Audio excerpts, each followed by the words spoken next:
684.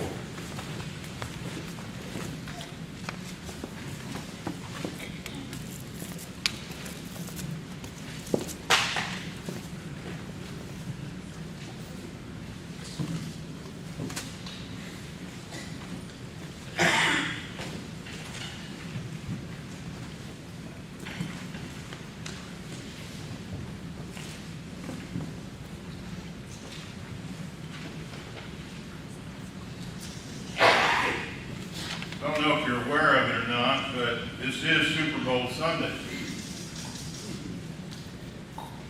If you're not aware of that, well, I don't know what to say about that.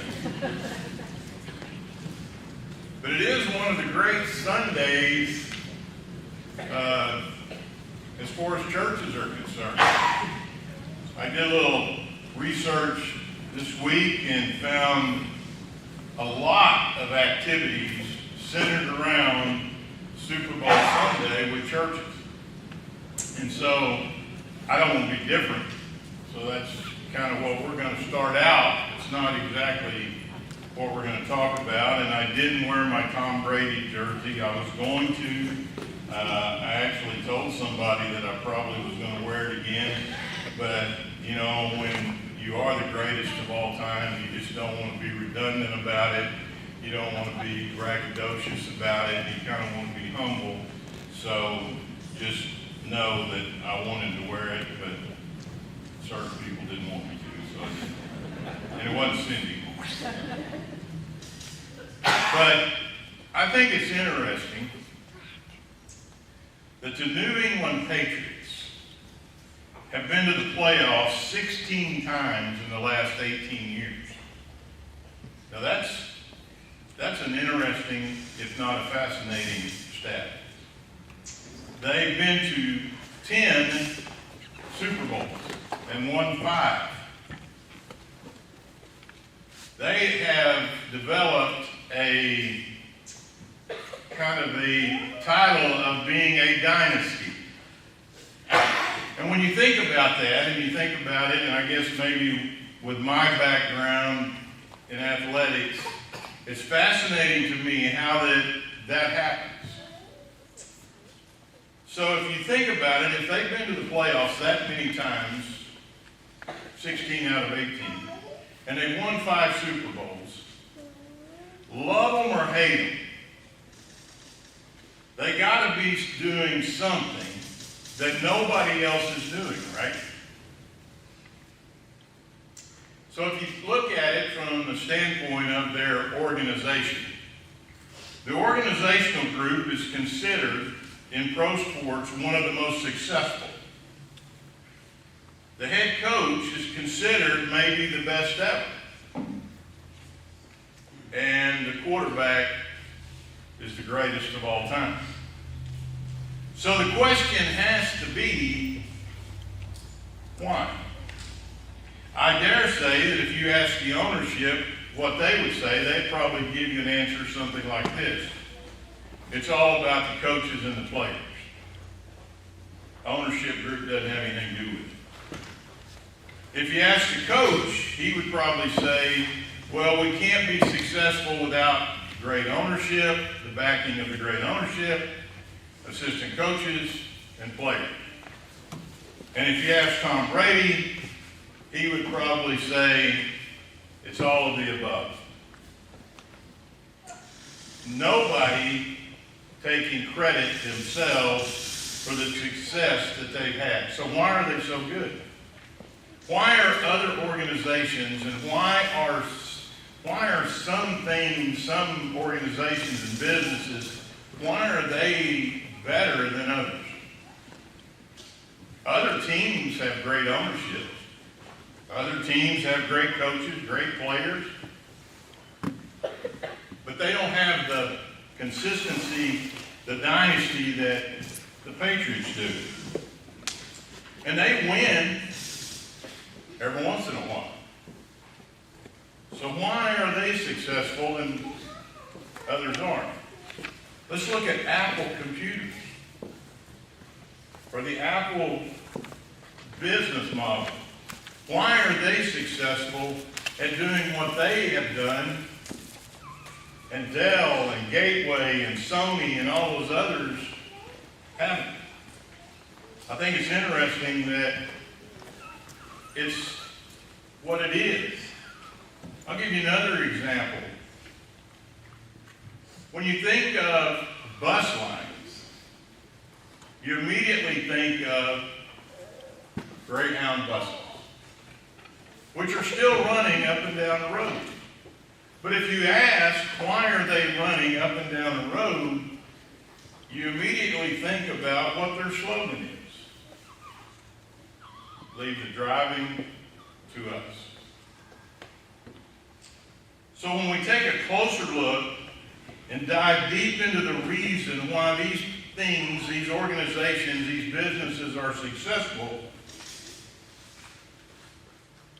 we have to ask this question, why?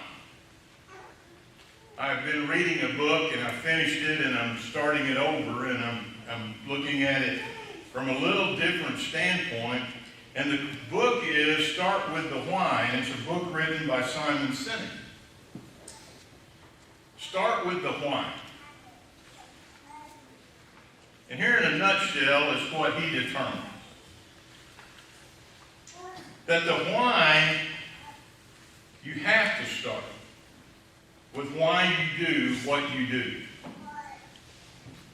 It's not about the how, and it's not about the what. All of these organizations, the Patriots, Apple, Greyhound buses, Southwest Airlines, all of those successful business models, they start with the why. So it got me to thinking. Instead of asking what or how, the question is why. That's what's got to be asked. And then I thought, how can that be applied to the church? How can that be applied to me? Why are we doing what we're doing in the first place?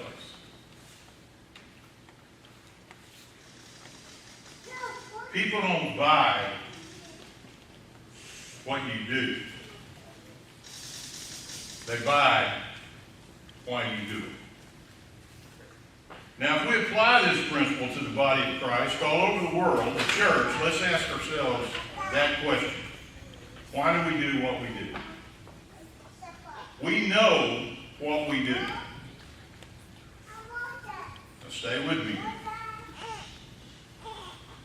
Prayer, singing, the Lord's Supper, giving, benevolence, feeding the poor and hungry, encouraging one another, preaching, teaching, reading our Bible. Those are things that we do. Okay, if I miss something, just fill it in yourself. That's the what. We even know the how. A cappella singing every first day of the week. Praying in Jesus' name. Giving as we have been prospered. Helping the orphans and the widows who need our help. So we know the what and the how.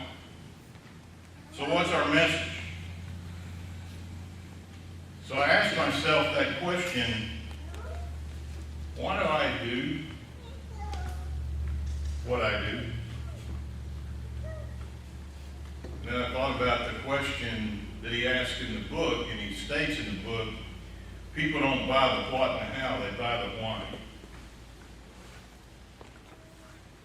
So that may be the question that everyone sitting here today asks themselves, but it may be that we all have different answers. But as I thought long and hard and diligently prayed for the answer, I decided that I personally needed to concentrate more on the why than I do the what and the how. Now, Don't misunderstand, and I can see some really puzzling looks on your face. The what and the how are important.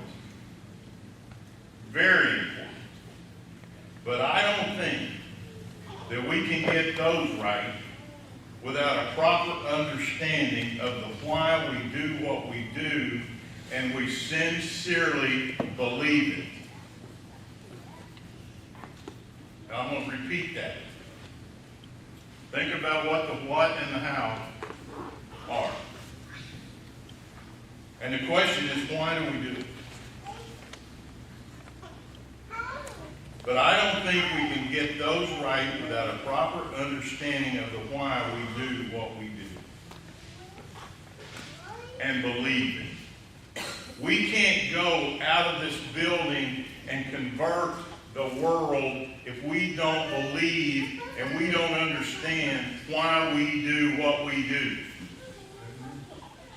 Can't do it. We can talk about a cappella singing till we're blue in the face. We can give till we're blue in the face. I don't even know what that means.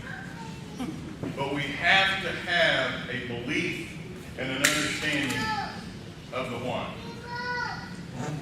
So I'm going to start a series of whys. Maybe we can come up with a reason why we do what we do. Some statements that we can build on to help us understand why we do what we do. Turn to John chapter 12, verse 48.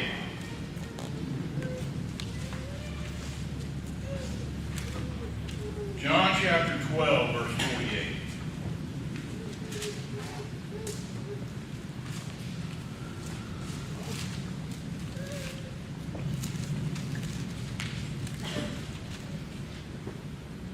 Blessed are they that do his commandments, that they may have right to the tree of life, and may enter in through the gates into the city.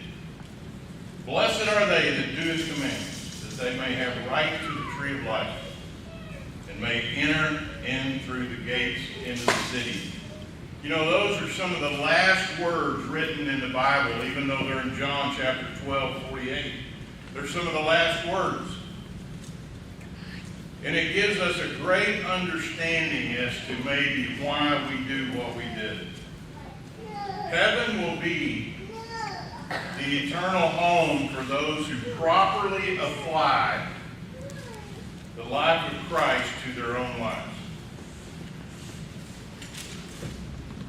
John chapter 13, verse 35, they will know us by our love. Who will know us? Ask yourself the question, who will know us? When we read that, who will know us? Will we know, is it each other? It's everybody will know us by our love. Jesus is certainly a great reason to do the things that we do. Jesus may be the one.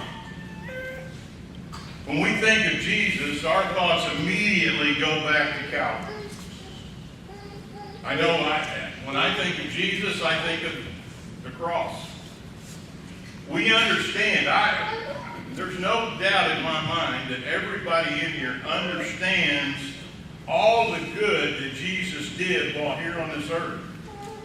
And maybe knowing that, when we are asked why we do what we do, we simply give the answer, it's because of Jesus. But I think maybe it's much more than that. And you see, it's important that we know that because when we understand the why we do what we do, what are we doing? We're building our entire foundation and belief system. The necessity of Christ's life being taken from the earth is something that we hopefully understand. But I think to better understand the why that we do what we do, and it's not just because we think it's right. It's not just because it's got to be something deeper than that, I think. There's a lot of great football players that play on other teams that don't win. And immediately when they're traded to the Patriots, we hear these terms, the culture makes them better. The why.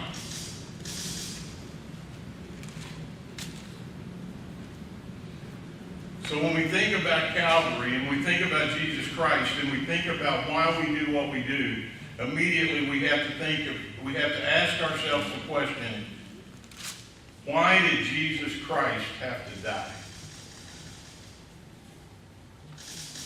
Because if you think about it a minute until we can answer that question, those questions, we can't answer the question as to why we do what we do. So here's my reasons why Jesus Christ had to die. Number one, because of the love of God. Romans chapter 5, verse 8. But God showed his great love for us by sending Christ to die for us while we were still sinners. Number two, Jesus Christ died because of his humility and the humanity of Jesus. Philippians chapter 2, verse 8, he humbled himself in obedience to God and died a criminal's death on a cross. Without Jesus Christ humbling himself, and being that example, he doesn't die. But most importantly, I think, the reason that Jesus Christ had to die and the reason that we can answer the question as to why we do what we do. And then when we decide that we understand the why, now we can go do the what and the how. And we do it in a way that gives honor to God. But until we understand the why, we can't do the how and the what in a way that gives honor to God. But the third thing is our desperate need of salvation. Romans chapter 3, verse 10, it says that there's none righteous, no, not one. Matthew 20:28 says that he was a ransom for many. Hebrews chapter 2, verse 9, it says, he tasted death for every man. In 1 Timothy chapter 1, verse 15, it says that he came to save sinners. When we think about Jesus Christ, we understand the why. And when we think about conversion and we think about talking to people about what we do and why we do it, we have to remember this. We aren't converting them to the name Lakeview Church of Christ. We are converting them to Jesus Christ. That's why we do what we do. We do what we do because of what Jesus Christ did for us. We understand that Jesus Christ died for us.